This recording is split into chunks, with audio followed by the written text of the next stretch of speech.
All right, now that we're pros at React Router, let's add some routes to Chatarang. Oh, yeah.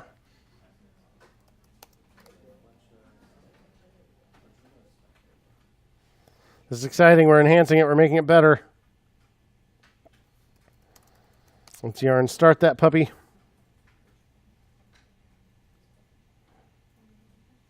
The puppy that is Chatarang.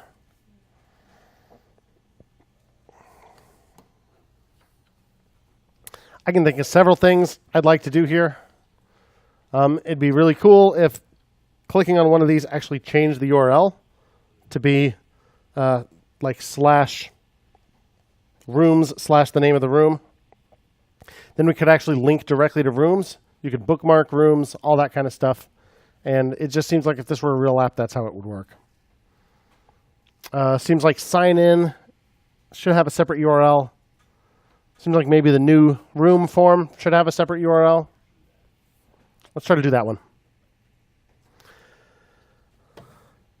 Before you can bake an apple pie from scratch, you must first create the universe. Before we can start making routes, we need to actually have React Router. So let's add React Router to this project. So in your Chatarang folder, do a yarn add React Router DOM.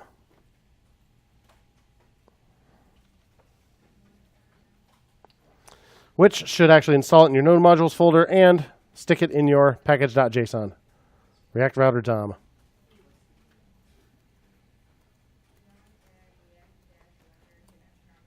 That's the one. Router dash DOM. Yep. And then we need to do the thing that we did in the other project and change index.js. Whoops.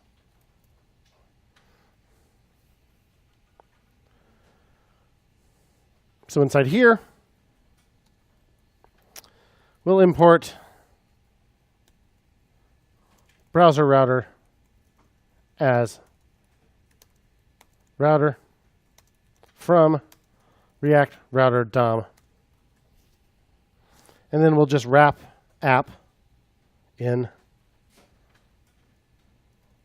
that router component that we added here.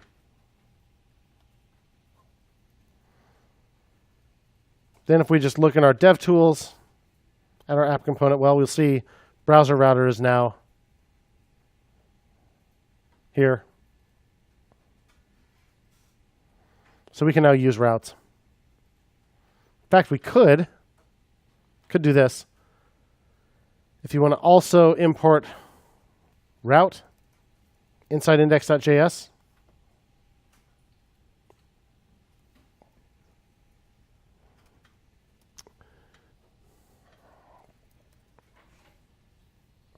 instead of just saying app as JSX here, we could say route component equals app. I don't have a path on there, so that would just always go there. But that way, it's actually a route that gets us to app. What would that gain us? Well, now, if we look at the app component, I get history, location, and match. So if we needed to do anything with the history object from inside app component, we could do it just by routing it to it. So why not? Let's route to app component. So add React Router. That's what we've done here. We yarn installed it, or yarn added it. Then we imported it and used it inside index.js.